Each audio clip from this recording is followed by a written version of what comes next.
are ordered by this court, no longer by subpoena. You are orally ordered by this court to bring the original of the document that was shown to you, if it exists, or a document of similar nature in the possession of the bank for the examination of this court, to compare it with this document attached to the supplemental request for subpoena, and to bring it here on at 2 o'clock tomorrow afternoon during the trial of this case, and also to notify your president to come back here to be examined by any member of this court who wishes to examine him on these documents. Because you said the head office of your bank carries, do they carry, does your head office carry these documents? Does your head office carry the documents annexed to the supplemental request for subpoena?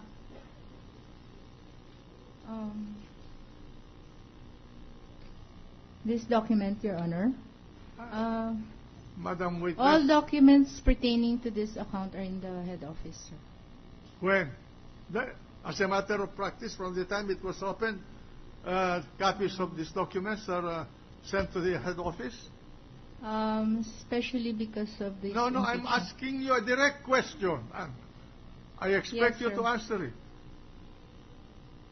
When this account was opened, were these documents that were shown to you as attachment to the supplemental request for a subpoena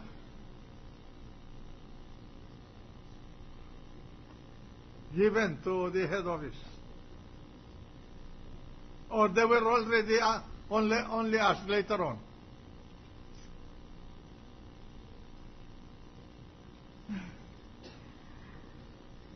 Sir, all the original documents are with the head office right now. The original documents? I cannot say if it's the exact, because it looks No, I'm different. not asking you whether exact or this document. I'm asking you whether a similar document like what has been attached to the supplemental request for subpoena bearing on this alleged account of Chief Justice Renato Corona in your bank were supplied to the head office when the accounts were opened? Yes, sir. What is the meaning of yes, sir? The head office has copies. They were given copies? I mean the original copy. The central office was given original? The original copy. They have the original copy. Also, and that is a normal practice. The copies. Is that a normal practice of the bank for all customers? Yes, sir. All right. Then you tell your... so there are only two sources of these documents. If this is a replica of the documents in your possession, but you say they are fake documents, but we want to be sure. The only two sources would be your records or the records of your central office. Sir, may I consult my... I just For ask what? if I can ask For something. What? For what? May I just say that there was an audit of BSP in 2010 and then in our branch, and they were able to... What is the relevance of the audit in 2010? I believe they were able to see the records. Who are they?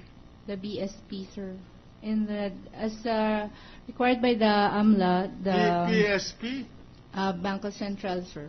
They can examine the bank's records during annual or special audits. It was shown to the Bangko Central? I'm not quite sure, sir, but there was an audit of our branch. Who audited your branch? The Bangko Central, sir. The superintendent of banks? The banking division or what? Who? Bangko Central is a very big organization. Who? Sir, I will verify the exact details. But as far as I recall, there was that audit, Your Honor. Senator Escudero? Thank you, Mr. President. Just a few more questions. Madam Witness, hindi naman po namin kayo inaakusahan na kayo yung naglabas o opisyal ng bangko yung naglabas. Kaya nga po hinihiling sana namin yung original dahil sabi ng presidente ninyo, mukhang hindi daw yun eksakto at may pagkakaiba daw dun sa nasa records ninyo. Kaya hiniling po namin na madala sana yung original. Hindi para bulat-latin yung dollar accounts, pero para tingnan kung magkapareho nga ba o magkaiba. Dahil kung magkapareho, ibig sabihin, faithful reproduction yun na nasa record ninyo. At kung sino man na may access doon, ngayon sinasabi nyo, BSP, kayo man o kung sino mga opisyal, sila yung maaaring tanungin kung saan nakuha itong dokumentong to. Ayaw lang po sa naming maakusahan kami na bahagi kami ng paglabag ng 1405, bagaman ginamit naming basehan ito sa pag-issue ng subpoena. Sana po naintindihan nyo kung saan kami nanggagaling. Sir, with all due respect, if we produce the original for this, I think this is covered by the TRO. We're not asking you to show it to us. We're asking you to use it as basis and compare it with our photocopy to be able to answer if indeed it is a faithful reproduction of what you have on hand. Secondly, maliwanag naman na nagbotohan na po kami kanina. Hindi po namin gagalangin po namin yung TRO ng Supreme Court. Subalit tinatanong po namin ito na may kinalaman sa paglabag sa 1405, hindi po sa 6426.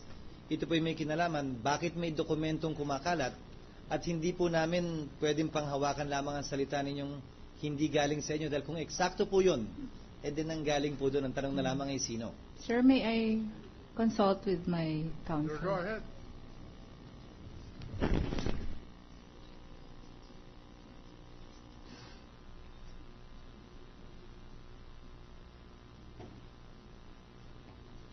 By the way, I addressed this remarks to the prosecution. At one point during the trial of this case, I requested a memorandum from the prosecution about the duties, particular duties of the Chief Justice of the Supreme Court. Have you submitted that memorandum?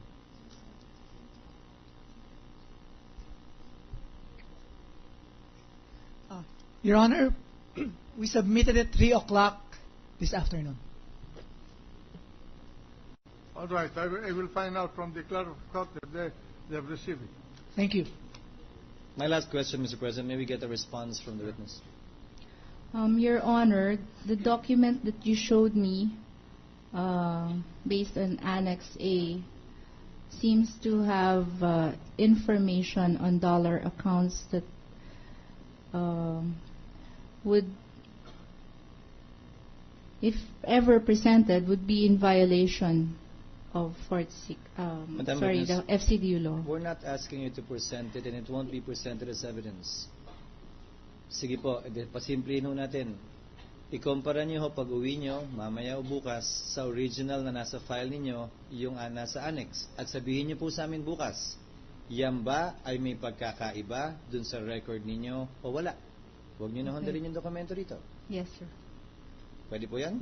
You know, if you said that this document is fake, if it is a fake document, then I think that it is proper to cancel the subpoena.